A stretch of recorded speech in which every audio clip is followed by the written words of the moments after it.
Go home, go hard, go home. Touchdown like the end zone. When the circle turn to my home, can't get me out of my zone. Go hard, go home, go hard, go home. Yeah, these championship rings on my hands now. In my head I'm top 10, yeah, that's hands down. You a squad, know you're looking man down. Funny how foes turn to friends now. Drive a race car like a Atari now. Call filling up, I need product again. Treat the business like a playground, might slide on you. Tell me what might slide on you. Do a backflip, cause I'm mad rich. I'm the definition of what that is. Go hard, go home, go hard, go hard, go home, go hard, go home, go hard, go home. Touchdown like the end zone. When the circle turn to my home, can't get me out of my zone. Go hard, go home. Good evening. It is your boy Harish with my guy Tim Wayne. Tim Wayne, what's up, man? Why are you shaking your head, bro? Because I'm sad. It's over. Yeah, we'll talk about this as we look into the season. What a magical season this was. Really, yep.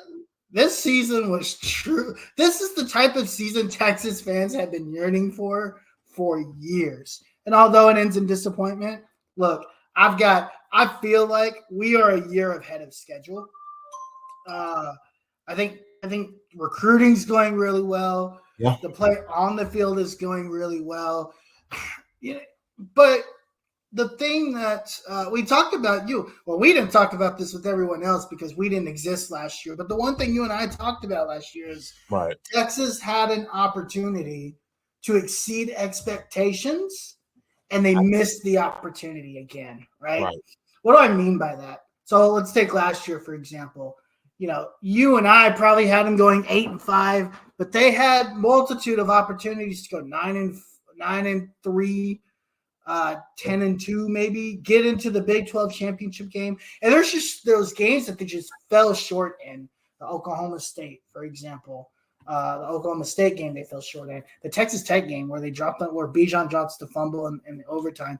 When you flash forward to this year, they lose at Oklahoma, and you're kind of holding on. It's like, well, you and I were like, well, man, these guys are good. We had them losing 2 games and still winning the Big 12.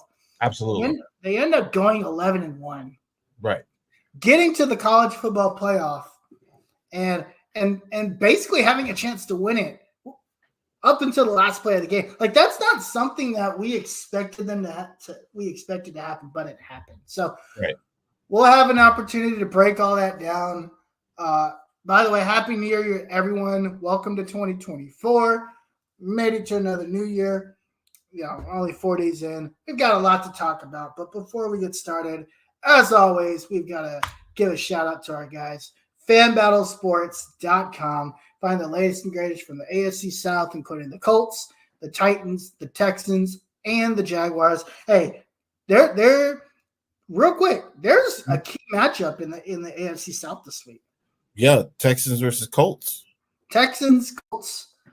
The most unlikeliest teams to have any expectations whatsoever will meet Saturday night, prime time. Now, real quick thought on this game. Okay. As a Colts fan, I think the Texans are going to blow us out.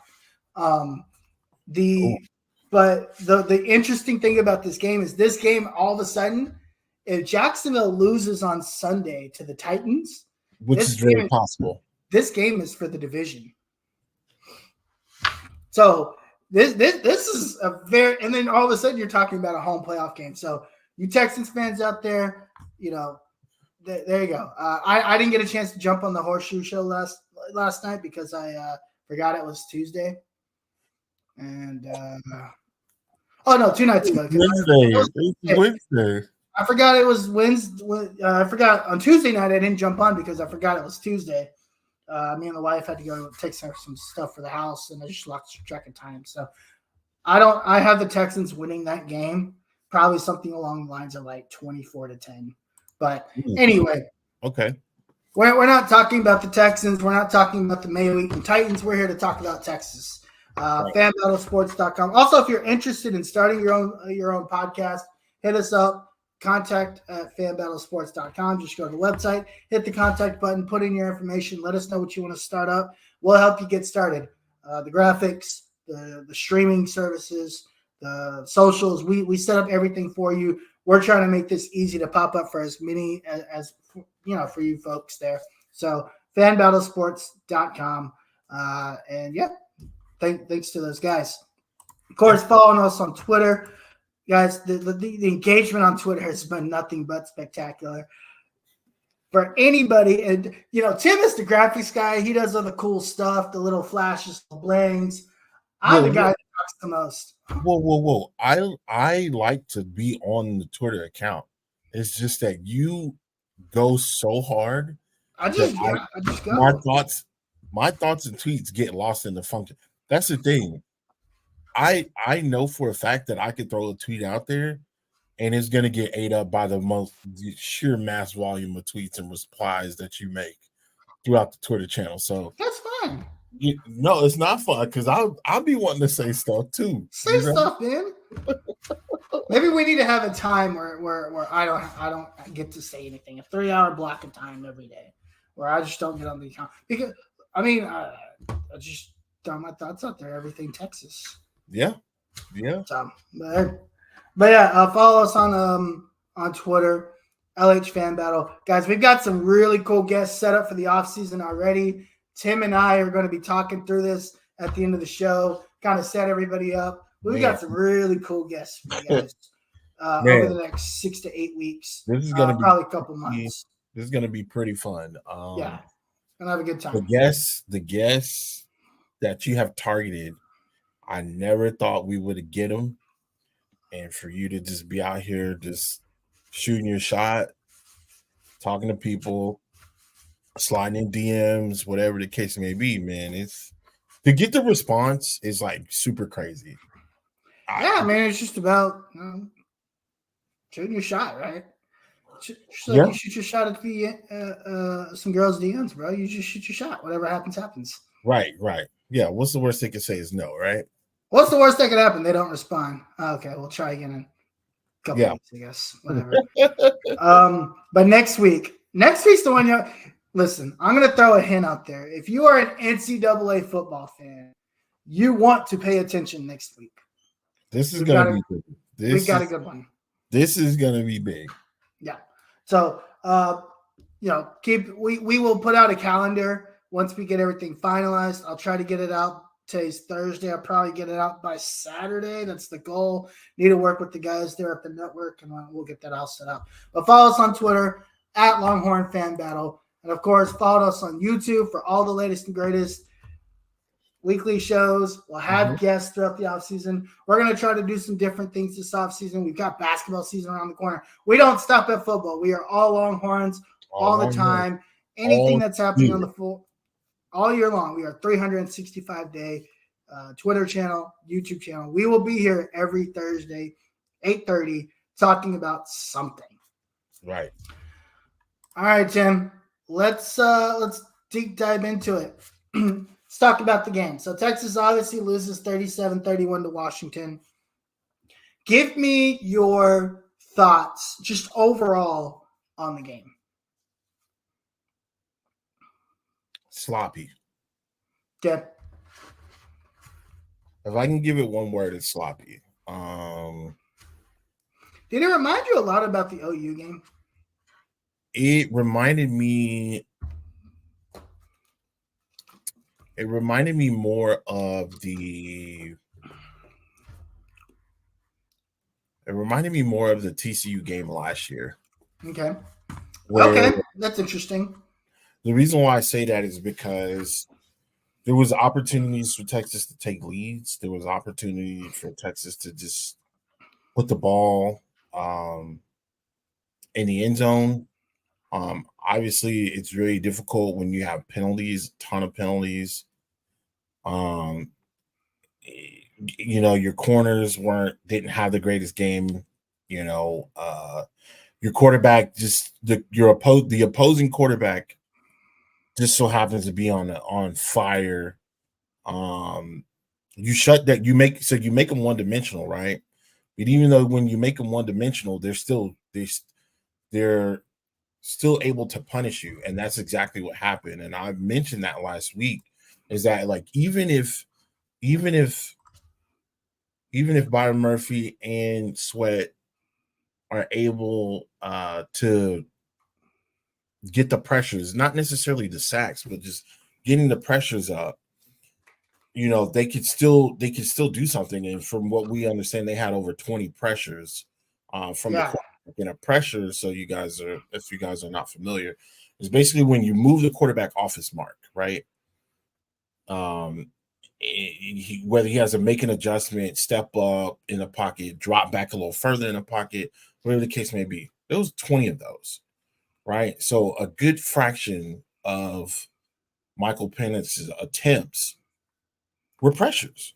So the line, now, to give credit where credit is due, Washington's line did step up. They were surprisingly very good. They're not. It wasn't surprisingly. We know the numbers. They only gave up 11 sacks on the year. Well, I'm thinking like as far as what we expected versus what we saw on Monday, I was surprised at how well that line held up. Here's what I thought, right? And really the exact opposite of what I thought would happen. I thought we would be able to get pressure up the middle, which would allow for the ends to close in and really kind of almost like box in a way, box Michael Penix in, collapse the pocket, make him make throws that were uncomfortable. The one thing that disappointed me, and we talked about this during the game in our group chat, there were no simulated blitzes for 3 quarters. Yeah. And the moment they started doing it,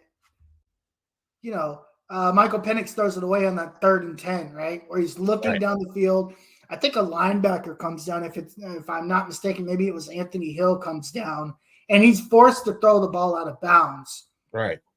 That was the type of stuff I was looking for. It doesn't have to be all. Obviously, you can't do it every play. Right. I think there were certain scenarios, especially earlier in that first drive of the 3rd quarter was a great time to do it. They're coming straight out the locker room.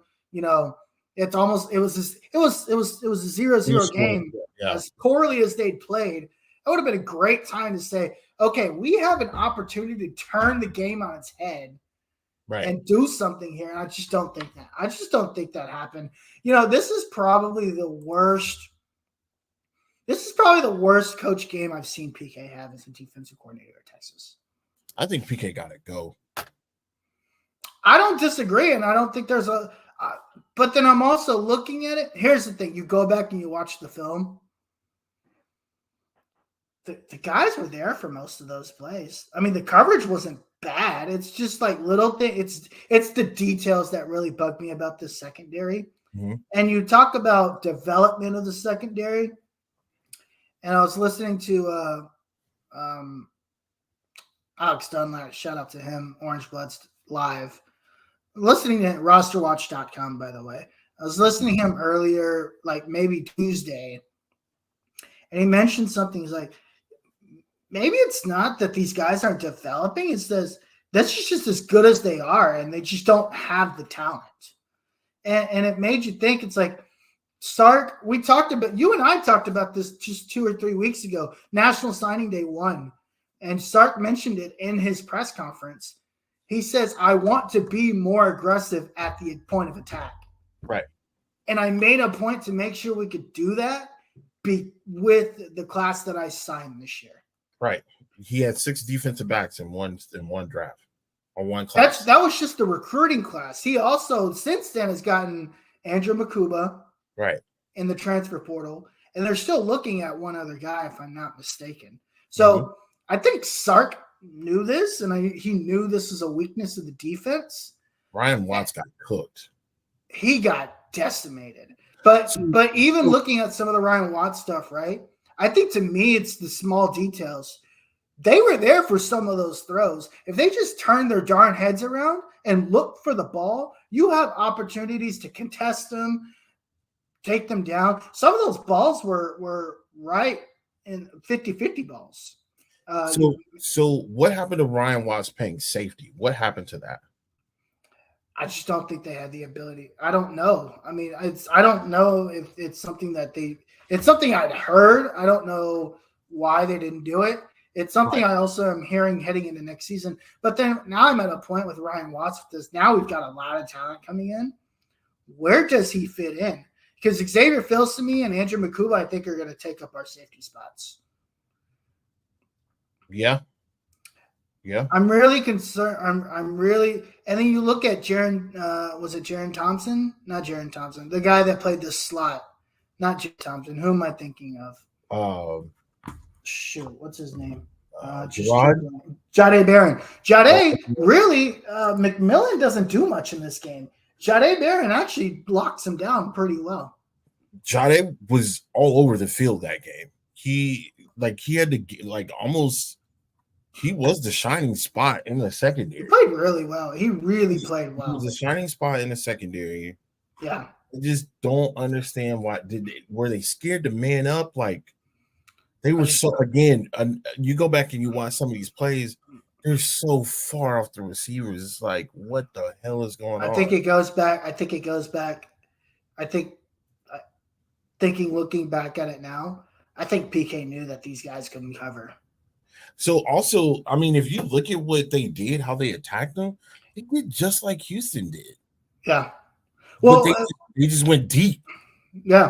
They split that cover too. Michael Penix also threw the ball very well. If you remember that first drive where the second half, when Derek Williams comes back in, those 2 safeties are there, but he split those safeties so damn well with that. Like, that's just one of those throws where like, well, ain't nothing you can do. Overthrew him. Receiver still had enough speed to tip the ball to himself and catch it. Oh man, that right there. But again, Malik Muhammad has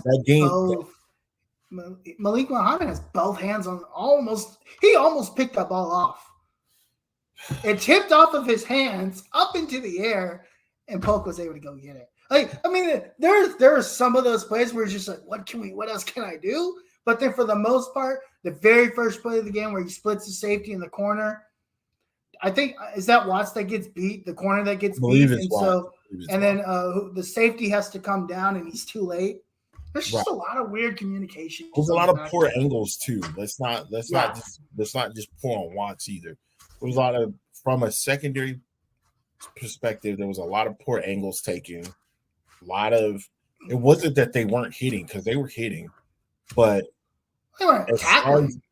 As far as going to the receiver and making the tackle, It was poor choice of angles. It's almost like they were in some certain instances they were just trying to rock the receiver in hopes that they dropped the ball and that would be it. You know, Odunze, he goes 6 for 125, but the majority of that comes out of that long ball that he has. Yeah. Both of them, I mean, Odunze and Polk both have over 100 yards. They don't have that many receptions. A lot of their receiving yards come off of one play, and then the rest of it is just not tackling. Right. Listen, we knew we were gonna give up big plays. This is just the type of offense they were. They only punted 3 times in the game, dog. That's crazy. 3 times. That's unacceptable. Where would you say the game turned? For in light of Texas or in light of Washington?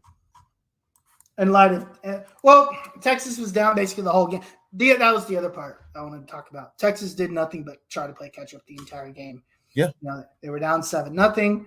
They were down 14-7. They were down 21-14. They go down 31? Was it 31-21? Yeah, they go down 31-20. That third quarter was so difficult to watch. And then to see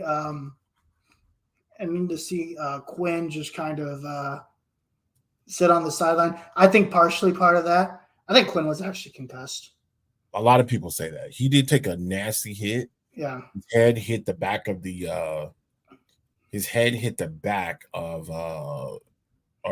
when he fell down, the back of his head hit the turf. Which, you know, in that case, that's unfortunate that did happen. I just felt like there was situations where we didn't utilize the screens. It's like what we did was just completely like it just null and void. Like they just didn't use it.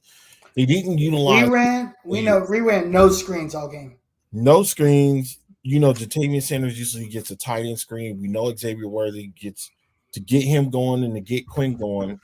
You always know that there's usually wide receiver screen. Didn't get any of that. Nice. At this point, I'm actually looking for this stuff, right? Yeah. And it's not there. Run the ball decent. You got CJ Baxter. He 9 carries, 64 yards. You would think off 9 carries and 64 yards, you would keep giving the goddamn ball to CJ Baxter. I think that's the other thing. The process of you playing catch up, that's where you go. But you man, that's just it hurt. That hurt. They spend so much time being off script. We talk a lot about Sark sticking to the script in his opening game script. I don't think Sark ever really truly got to use his opening game script. You don't think so? No, I don't. Look, listen, every time they wanted to do something, they're falling behind the chains. Whether there's a penalty that occurs. Man, the offensive line. Christian Jones, this game was atrocious. Yo, Christian Jones got eaten alive by Braylon Trice. And you know why? You know what? Braylon Trice lines up on Christian Jones' side Braylon Trice, when he was lined up against Kelvin Banks, couldn't do anything. Until the end of the game. What's really weird to me as far as the offensive line is concerned, there was a lot of false starts. Yeah. It was a lot of false starts. So this majority of it was on Christian Jones. So here's the thing. If you how many false starts were there? Maybe 4 or 5? At least definitely 4 for sure. If you can't hear, if one of your guys can't hear, you can't in a game of this importance, you got to change up your snap count. Unfortunately, you got to do it. When you keep getting penalized like this, I can't remember how many penalties they had in one half, but at one half they had like 5 or 6 penalties. Was like equal to 30 to 40 yards. They had like 2 on one drive. Yeah. And then you had the illegal shifts. That was another thing that was frustrating. Yeah, and then you get to a point to where you're 3rd and 27 and Quinn drops back. He throws the ball. You get to 3rd. You get to Baxter. Yeah. 2. Oh no, he gets the first down. That throw that Quinn has to CJ Baxter on like 3rd and whatever that was. Yeah. To keep that drive going. That was beautiful throw, by the way. But it gets called up by a penalty. I think that was the illegal shift. Man, that hurt. It's just little. But again, that's what brings me back to the OU game. That's by These are the things. Kept shooting themselves in the foot. I don't think Texas ever. Quinn ends up 24 of 43 for 318 and a touchdown. I don't think Quinn ever gets the opportunity to truly sink his head into this game. And despite that inability to do that, I thought he would play cold for 80% of that game. He doesn't ever get an opportunity to get into a rhythm. He doesn't really get an opportunity to get into this game and get involved and even have an opportunity to go pound for pound. Right. Look, I thought Quinn was going to throw for almost 500 yards in this game. What we saw from Penix is what I expected from Quinn. It definitely could have happened. That definitely could have happened. I expected it to happen. It just with the penalties and getting shot in the foot. What do you expect? Oh yeah. With that being said, you have a shot at the end of the game to win this game. Mm-hmm. Take me into the last 4 plays in your head. The last 4 plays were actually beautiful. If you go back and you really look at those last 4 plays, to be able to get down to where they were with no timeouts,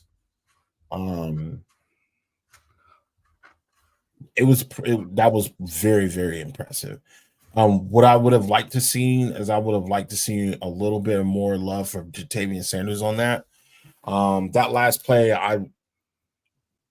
Quinn makes a throw that's a little bit off.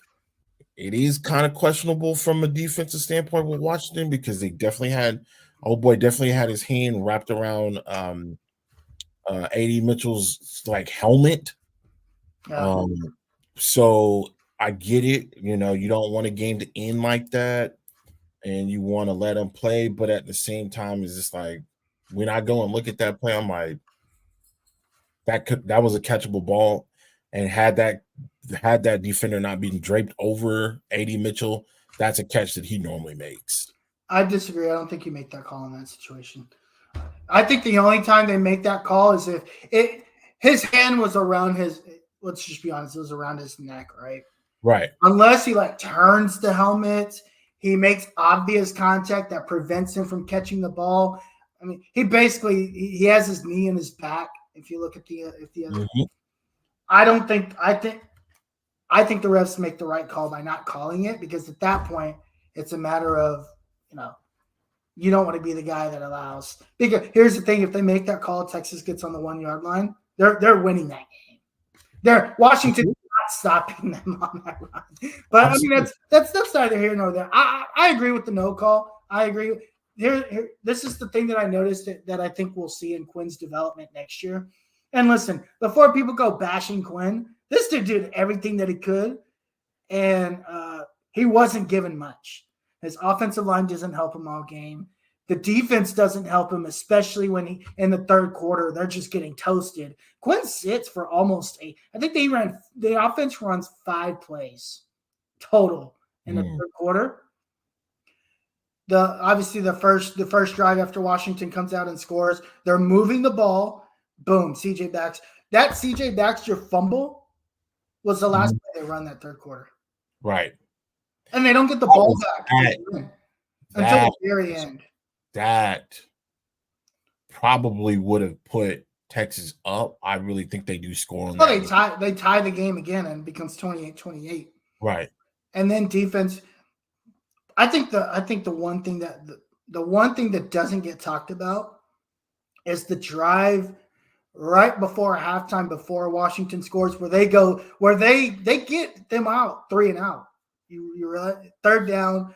I think Penix overthrows one of the Dunze, and they get the ball back. It was a 3 and out. I was like, oh shit! You have a 3 and out. This is your chance to take this game back over, and they just couldn't do it. I think they also go 3 and out that very next drive. I thought that was a very telling drive that nobody talks about. Right. Obviously, the CJ Baxter fumble. I think the Jaden Blue fumble hurts more than the CJ Baxter fumble because it's in the red zone. Yeah, it's in the red zone. And it's just been a woe that Texas has had all year. Yeah. They're not really, Texas has struggled in the end zone all year, in the red zone all year. With that all being said, listen, the steps Quinn has taken to be the quarterback of this team this year are leaps and bounds what he was last year. Oh, for sure. I expect people don't realize, obviously you and I and our hardcore fans understand this. Colt McCoy, Vince Young, these guys that get us to national title games, they don't do that till their third year in the program. Right. Quinn's third year in the program is next year. I expect Quinn next year to be the guy that we've always expected him to be. Is he coming back is the question. I think he's coming back. I don't think he leaves with the performance like that. I think right now, if you look at we don't know yet, but I've seen projections like third, fourth round. I don't think he's really? Yeah. No, dude, I don't honestly, with as much QB talent as there is in this draft, I wouldn't be surprised. I think Penix probably just shot himself all the way up to the first round. Yeah, for sure. I don't foresee a team in the second round taking him. I think with the injuries this year and last year, the inconsistency in play, the inability to put it all together yet, I think all the NFL sees, and I don't know, I haven't really talked to anybody or asked anybody. I think really what the NFL sees right now is flashes of greatness. Mm-hmm. They could see it in him. Right. Quinn really needs to come back and put it all together. And I think he does that next year. Last question. Does that picture of Arch did that impact Quinn at all?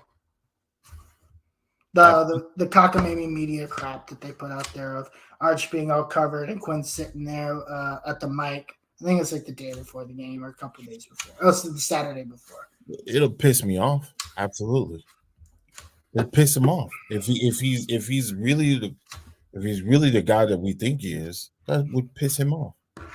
It should motivate him to do better, right? Do you think it impacted him in a negative way? I'm gonna come back.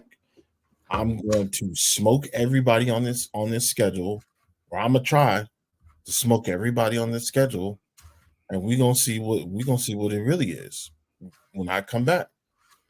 If I was Quinn, that's exactly what I would do. The one thing that can't happen next year is smoke everybody. The one thing that can't happen next year is Quinn gets hurt. Absolutely. I think if Quinn gets hurt next year, he's done. I think because the moment Arch comes in next year, it's over. I think Arch is gonna shine. I think the reason why it would be over for him is because he'd have to look at himself long term and like, hey, I'm trying to get to the next level. He can't really afford to take any kind of major injuries prior to this draft. Now that's why I was questioning if he was going to leave this year or not. Again, you're right. There is a bunch of talent coming out of there. Next year, it's still a lot of talent coming out of there because you still got you still got Will Howard that just went to Ohio State, DJ that just went from Oregon State to Florida State, Shedeur Sanders, Quinn,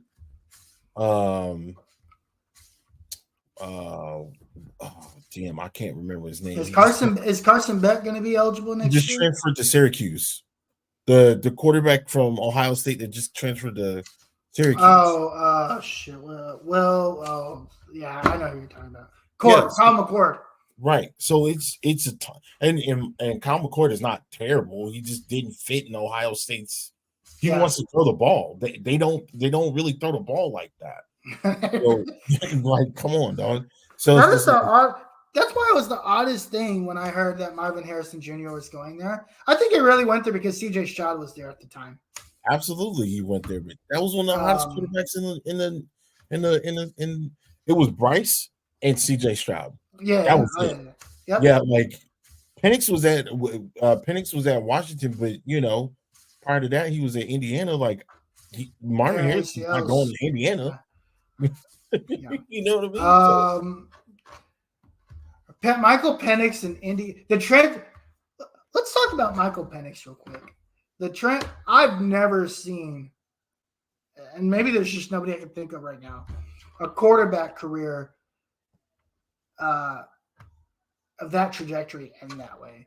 A guy who Yeah, you comes have. into Yeah, who you have who Cam Newton. tore both of his ACLs, Oh, transfers. well, yeah, no, Nobody not knows what happens, and then he ends up just blasting both of his ACLs. yeah. Cam Newton just like to rob banks, like both of his ACLs. Like, Cam. I mean, that's just that's what happened. Right, No, damn, that's what happened. He right. stole some kid's laptop. Yeah, I he mean, bought a maybe stolen robbing laptop. banks is a little Yeah, extreme. he bought a stolen laptop. Gets kicked There off. you go. Gets kicked off the Florida team.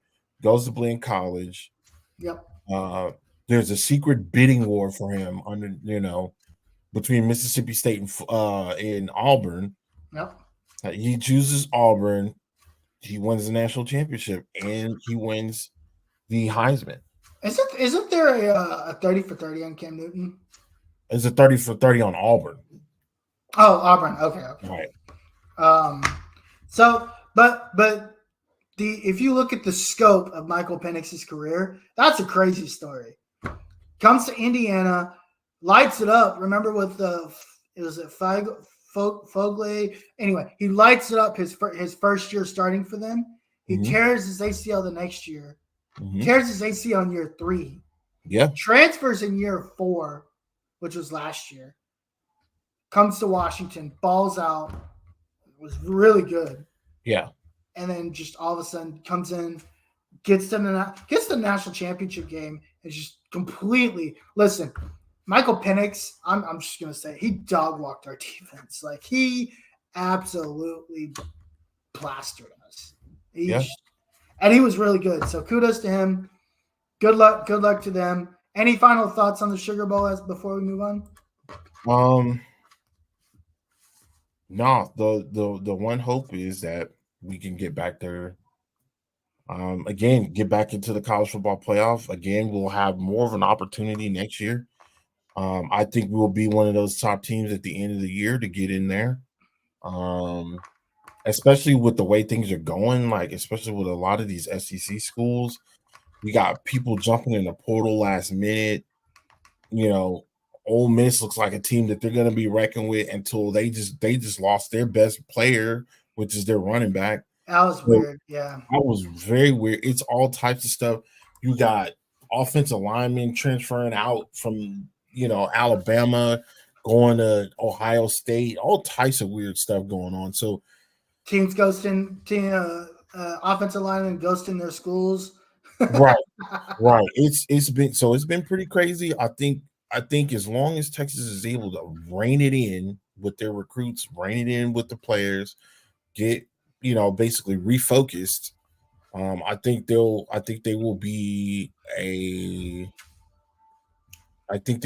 a good spot next year. They should be a preseason top 5. I think they should be a preseason top 4, if you ask me. But sure. Yeah, top 5. I just put top 5. I think they will be one of the best 5 teams in the nation next year. Actually, I think they should be a top 3 school. But I don't disagree with you. Right. And if some of these guys that we think might, if a JT Sanders and or AD Mitchell comes back, this is probably a top 2 team in the nation. Man, would it be? How lovely would it be to have AD Mitchell back? Fair warning, I don't think AD is coming back. I don't think so either. I think the chances of JT coming back are greater though. Yeah, they're probably not high, but they're better than JT's probability. If JT Sanders comes back and has even we also forget JT Sanders did not have a good year health wise, right? He's never had a good year health wise. He's had some some freaky injuries, right? Yeah. So with him not being healthy, he comes back, he has a decent year. I see him in the top 10. He also could come back. The reason why I think JT comes back next year is, and I think Sark is meeting with them tomorrow. This is just what I heard. I don't know for sure. Right. But this is kind of my pitch is like, dude, we don't know what we have a receiver next year. You will be the guy that we turn to on this offense when things are not. You will have a feature role in this offense next year. You've been here for 3 years or 2 years or 3 years. You've been in this offense. This will now be your 3rd year. I will make you the guy in this offense next year. Right. Just because I don't know what I have everywhere else. I don't know what I have from Jonte Cook. I don't know what I have from homeboy from Houston. Yeah. Wingo. Wingo. I know I have a lot of talent. I just don't know how to use them yet. Right. And you will be the guy that can lead this locker room from Right. that position. So, Right. and then for AD Mitchell, just toss him some money, dude. Just like, hey man, you want 5, 3? What do you need to stay here to be comfortable? Right. Let's get your degree. Let's get you paid. We already know you're going to go to the league. Let's figure that out. Let's get you paid. Right. Yeah. Let's get your masters, and let's go from there. The trickiest part about AD is he's probably going to go in the first round. He is a first round wide receiver today. Yeah, he could. He would be late first. It'll be late first round, right? Yeah. You know who I think gets him? I think the Chiefs can go out and get him. If there's a guy that the Patrick Mahomes could use, I think the Chiefs go for AD or either one. Either or. There's a handful of teams that could use either or. Yeah. Neighbors is going to be up there too. Marvin Harrison is going to be up there too. I think Rome Odunze is going to be. I think does Rome Odunze jump Marvin Harrison as the number 1 receiver in the draft? No. Okay. Marvin Harrison Jr. is 6'4". I'm just asking a question, Tim. Rome Odunze, listen, he's got the speed, but Marvin Harrison has everything. Not only does he have the speed, not only does he have the hands, not only does he have the height, he's also got a pedigree, right? It's like a thoroughbred horse. You don't go and you get the unknown for what you know. This is a direct product of one of the top 10 wide receivers of all time. Okay, Marvin Harrison. Shout out Marvin Harrison, my guy. He's one of the top 10 receivers. People can fight with their moms. From what I've seen, and what I had to watch on Sunday for 15 years, that dude was a baller. That dude was a ball. Was so good. So I miss him so much. Hey, listen, man, you ain't gotta sell me. I'm a Colts fan. I know Marvin Harrison's one of the best receivers of all time. I'm speaking to the people that are watching, bro. Man. Make sure y'all like, share, and subscribe. Also, at the same token, in all this, we look at these top 10 teams. We know there's some stupid GMs out there. So I just throw it out there. We've seen these, especially for the Bears. That guy's an idiot. He's a numbnut. So, and then of course the Raiders. I think they're picking in the top 10. Actually, where are we looking at? Just real quick. I don't want to do. We kind of got into this rabbit hole, but since we're here, let's talk about it. Yeah. The worst team in the league right now is Carolina. Their owner just threw a beer at one of their fans. So that guy's probably – and he hired a potato head for his head coach to lead his rookie quarterback. So we know he's probably going to pick somebody stupid. The Patriots is what scares me. I think they're starting over, and they're going to get a quarterback. I don't know if that's Caleb. I don't know if that's Michael. I don't know where they go. I think the Patriots are interesting, but they're done with Mac Jones. I can almost guarantee it. Yeah. The Cardinals becomes interesting because I don't know what the Kyler Murray situation is. You can't move off of him, especially the way he's been playing the last month. You can't really move off of him either. He's got a huge contract, right? Yeah, he's got a huge contract. And say what y'all want. He's been. I actually like him. I thought he's been playing pretty well. He's been this last couple of months or these last couple of weeks. Motherfucker's been balling, right? Yeah. So, he just put the Eagles in a blender. So yeah, I definitely. Oh, that's right. They did just. Well, of course yeah. So and then you got the Commanders. They have Sam Howell. Yeah, I think they're gonna clear out the whole thing. I don't know what they're gonna do with Eric. Ron Rivera's gone, right? I think he's gone this next Monday. Oh, okay. I really think after the season that the Black Monday, I think he's gone. I think Eric Bieniemy might be an opportunity for him to be a head coach. Sneak in there. It makes sense. He's already there. But he's not. What's the word? He's very old school. He's really got a very old school mentality. I don't know if that's going to necessarily work with that team.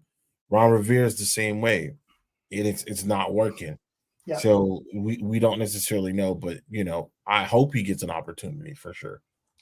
And then if you look at the rest, the Chargers have Justin Herbert. They just had a potato head running their team. The Titans, well, That's a toss up. That's a do they toss up. stay? Yeah. That's a Well, toss I up. don't. Well, their new GM is the guy they brought in, Levis. So I don't know what Atlanta. Yeah, and then you have Atlanta. They're still fighting for the playoffs, technically. I know. So I think if they win, they probably win that division. And that pushes them back. Yeah, that's true. You have Atlanta. And then you have the Giants are done with Daniel Jones. They'll figure something out. And then you kind of have the Jets who are kind of in limbo as Aaron Rodgers coming back. Well, Aaron has made it very clear that he's going to come back. So then they have they get a quarterback in waiting. So I think there's a lot of options out there. You also talk about Bo Nix. You also talk about there's a lot of quarterbacks in this draft class, and it's unlike other years where like the QB fall off is pretty big. Nah, I think there's some solid QBs in this. You could build any of these guys and build a franchise. Yeah, you can take any of these guys and build a franchise. And if you're not a potato head, you can do that. So anyway, real quick, who you got Monday? Washington or Michigan? Michigan. I'll take Washington. Yeah. I just think Michael Penix is on a different level. And you've seen when a quarterback is just on it. Yeah. It's just so hard to stop him. Yeah. You have a score? If you're picking Michigan, you obviously think they're going to keep it low scoring, right? Yeah. So I'm thinking Michigan 30.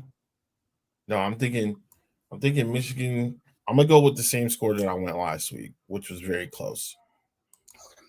Michigan 35, Washington 30. Dang, JJ's gonna throw up 35?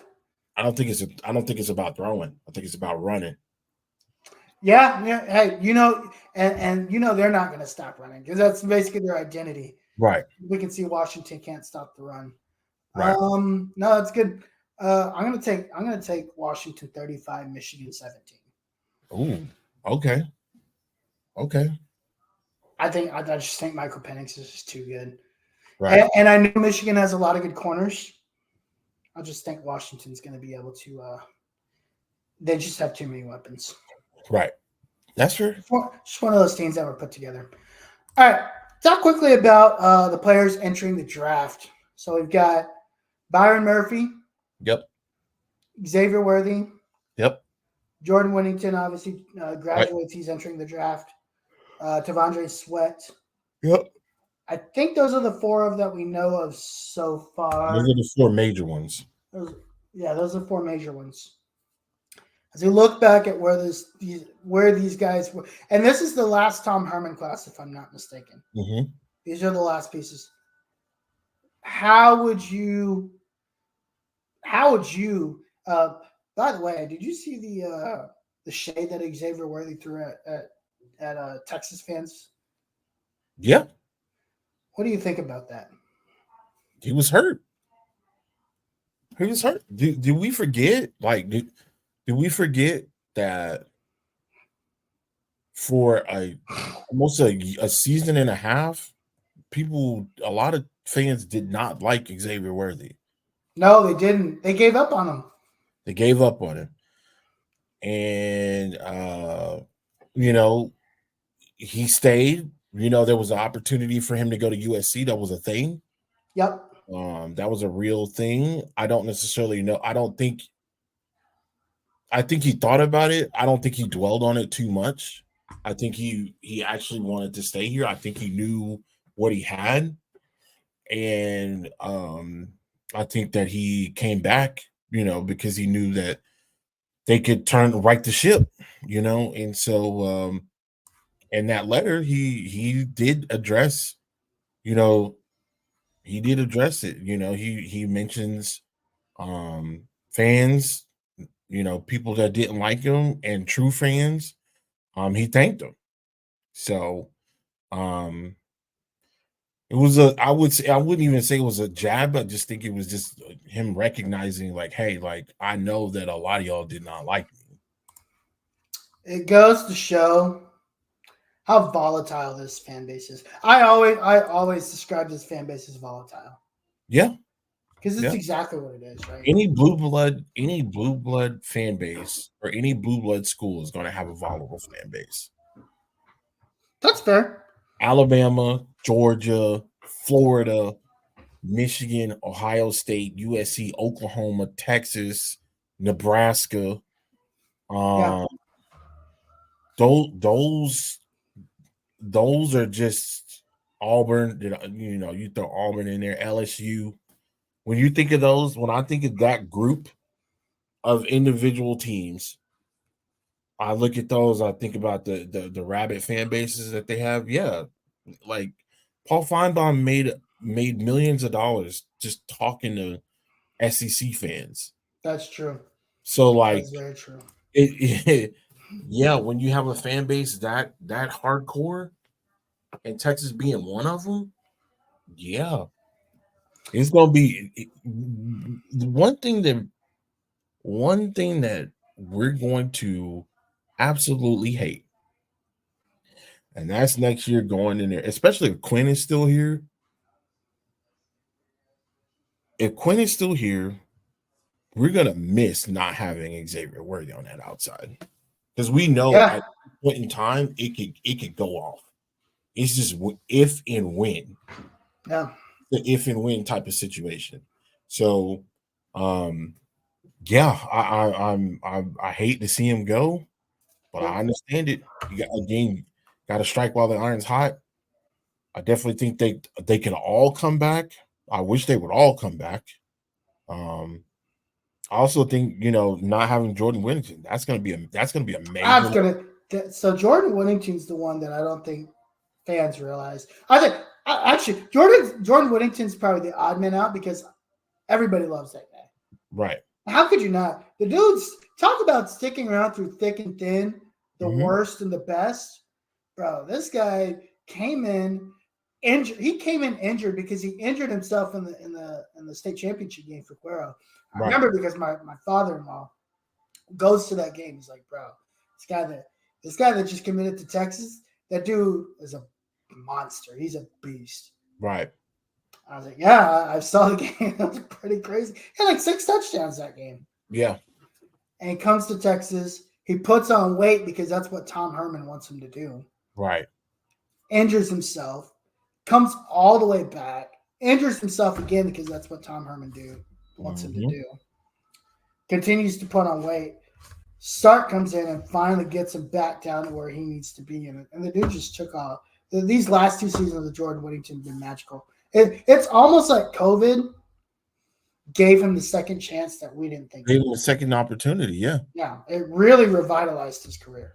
Yeah. So shout out to Jordan Whittington. Shout out to Xavier also sticking it out through thick and thin. He could have left, like you said, USC. He could have left during the whole USC time or during the transition between Herman and Sark. And the guy stuck around. Yeah. This is why I'm telling Texas fans to be careful what you say about Quinn. If you think Xavier Worthy doesn't keep receipts, I guarantee Quinn's keeping receipts. Absolutely. Guarantee Quinn's keeping receipts. I've only had one issue with Quinn ever, and that's the trajectory. You just don't like him that he throws the ball like a fucking Nerf ball. So that's your only deal with him. Yeah. So, but I think Quinn's finally going to put it together. People you have to remember, this guy didn't play. He basically, by the time he was starting at Texas, hadn't played for 2 years. Right. So really, this last year was his first in-game. And then it's like, well, look at Michael. Dude, Michael Penix has been in college for like 15 years, dude. People forget he was giving Ohio State hell in Indiana. As a freshman. Yeah. Like, Michael Penix he's got over almost 50 games starting at this point. Quinn's got like, what, 24? He's got double the starts. 25? Less than that. Because he's been injured. Oh, because he's been hurt? Yeah, so it's probably 22, 20. Like, chill. He's going to put it together. This guy was the number 1 overall perfect 5-star prospect. Right. If Sark doesn't believe that he can't put it together, Sark would have already said, you know what, go ahead and dip I out. could have moved on from him. Yeah. So I think Twinn's going to finally put it together next year. He's going to be excellent. Good luck to those guys. I think what I want to say to this draft class is thank you. Yeah. Because they played a huge part in turning this program around. Yeah, they did a lot of recruiting. Yeah. They A did lot of work, a lot of work. blood, sweat, and tears. Yeah. Rebuilding the culture here. And really the legacy of this class for me is finishing what they said they would finish. And that's turning around the trajectory of Texas. Absolutely. So thank you to these guys. And obviously, JT and A.D. Mitchell, if they choose to move on, just thank you for turning this program around because this was a special season. And yeah, for I sure. want to say thank you to those guys. All right, Tim. Real quick, Big 12 basketball starts tomorrow. Texas plays Texas Tech. It's a gauntlet. This Dylan DeSue, I think, is back just in time. Mm-hmm. Actually, they don't play tomorrow. They play Saturday. Right. They play here at the. I might try to go check this one out. I'm gonna go see how much the tickets are. I'm gonna go check this one out. What are your expectations for this Texas team in Big 12 play? Because this is a gauntlet of a schedule, kind of like you talked about, right? You play Tech twice. These first wild. 3 games are all against teams that are 11-2, just Right. like you are. Right. So what are you? There's a possible they could lose all of them. Yeah. Very This possible. team could start 0-3. Right. But they could also they're also good enough to start 3-0. Right. So I'll just quickly say this.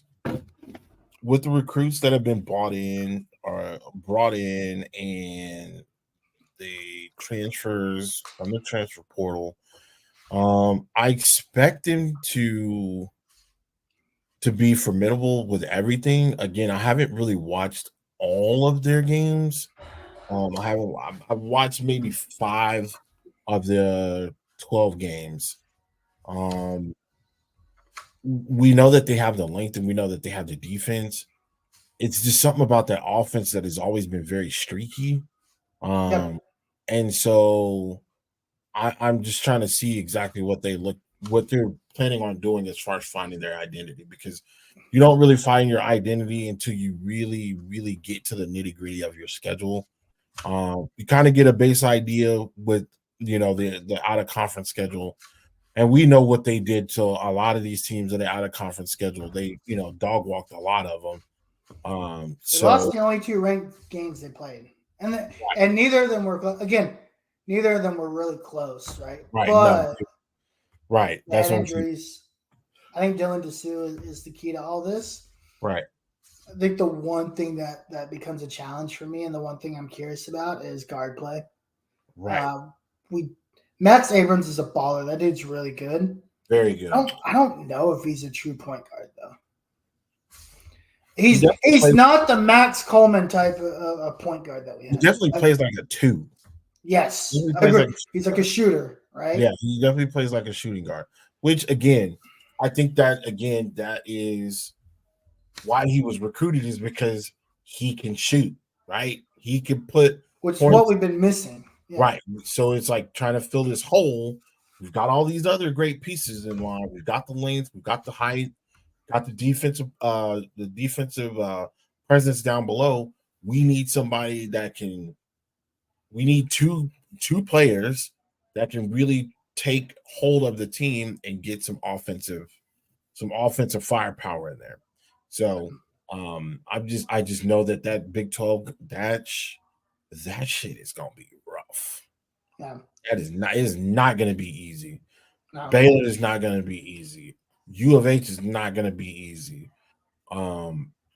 Oklahoma not gonna be easy. Like, these guys are not walks in the park. I ain't even talk about Kansas yet. Like yeah, like these Baylor's, Oklahoma's another one. Right. Houston. These are all, not only are they good, they're veteran teams. Yeah, they're veteran teams. They have a lot of juniors and seniors. The this is a mixed. Big 12 could get 7-8 teams in the tournament. Easily. Yeah, no. And you know what? You could get into the Big 12 tournament and at that point think, you know, 8 seed wins the whole thing, 6 Right. seed wins the whole thing, Right. 4 seed wins the whole thing. Yeah. Like it's very possible. This is a very it. deep. I don't know how to. There's 14 teams. How does the Big 12 championship? I don't know how the Big 12 tournament works. I believe it's going to be based off record, so there'll probably be about 4 teams that'll be left out. Okay, so it's only going to be 12. Yeah. Okay. Yeah, very interesting. Obviously, stay tuned here. We'll keep you updated. Again, not tomorrow. Texas Tech here in Austin. If you are available, please go to the Moody. I'm going to try to see if I can make it. I need to take a look at some tickets. Go to Moody, support this team. Listen, this life on the 40 acres never stops. The athletic department is on fire and they need your help. Yep. So please go support those guys. Texas baseball gets kicked off 55 days, I believe. Yep. Somewhere around there. So stay locked in. They'll be like beginning of March is when they get started. Yeah. Texas softball as well. Pitchers and catchers report in February. Oh. We have a new stud pitcher, new recruit that comes in. So very exciting times on the 40 acres. Tim, going to give you some time. What are your closing thoughts as we end football season? Kind of give yourself a closing statement.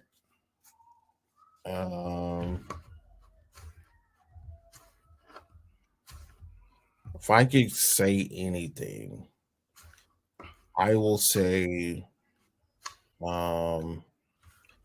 it's a real, I don't mean to get all philosophical, but like from a fan base perspective, it is a dark period right now because of how that loss was, how it ended, the last play.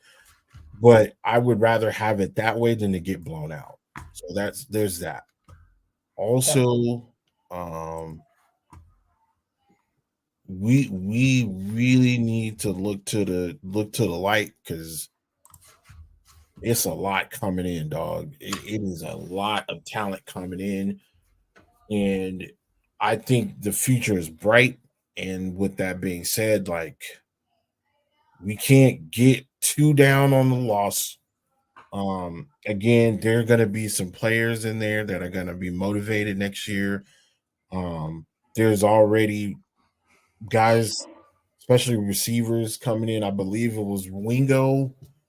Wingo that was basically saying that next year is going to be a revenge tour. I saw that. I just retweeted this. He says, I'm excited for the revenge that we're going to have. Right. Our revenge. The revenge we're going to have. We just went 12-2, won the Big 12 title, and lost. They're talking about revenge. On the final play. And they're talking about revenge. So this is the culture change. This is culture. Change. Right. So yeah, just stay motivated because I think we're gonna be in for a long haul. It's gonna be a drag out, rough, rough sledding to the mountaintop. But I definitely think we're on the right path to get there. Yeah, I would say, Texas fans, listen, this is the best team that we've seen in over 15 years. Yep. This is the season of dreams for a lot of us, and for a lot of the younger Texas fans, this is the first season of dreams that you've seen. Mm-hmm.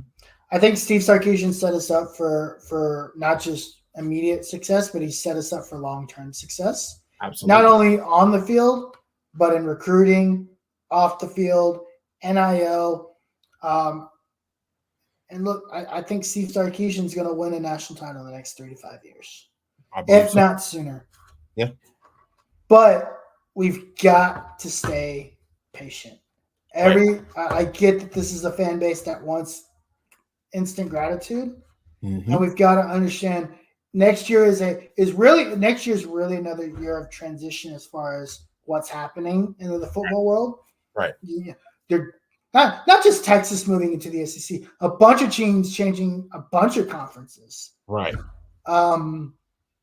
And then you've got, Texas OU going to the SEC, Oregon, Washington, all USC. Their powerhouse teams are moving to the Big Ten. Absolutely. You've got a lot of Group of 5 teams moving to the ACC, and then of course you got some Pac-12 teams coming down to the Big 12. Right. Stay patient. There's a lot going on in the college football world. Live in the present, and stop tweeting negative things at our players, guys. These guys are busting their asses to keep. These are kids. To turn. These are 18, 19, 20, 21. Now, if you go to school and you're bashing them, go. All the power to you. But grown folk, come on, man.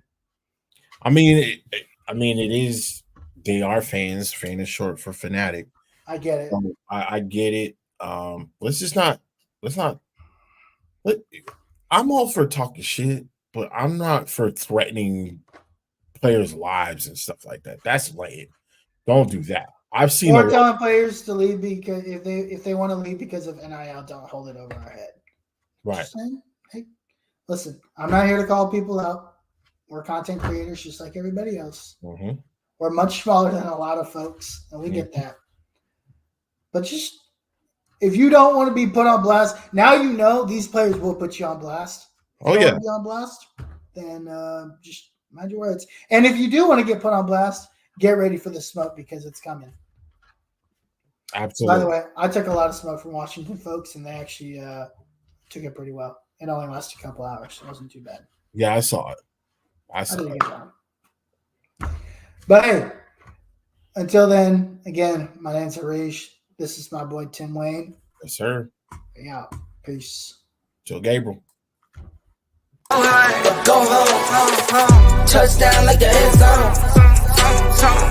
When the circle turn to my home. Can't give me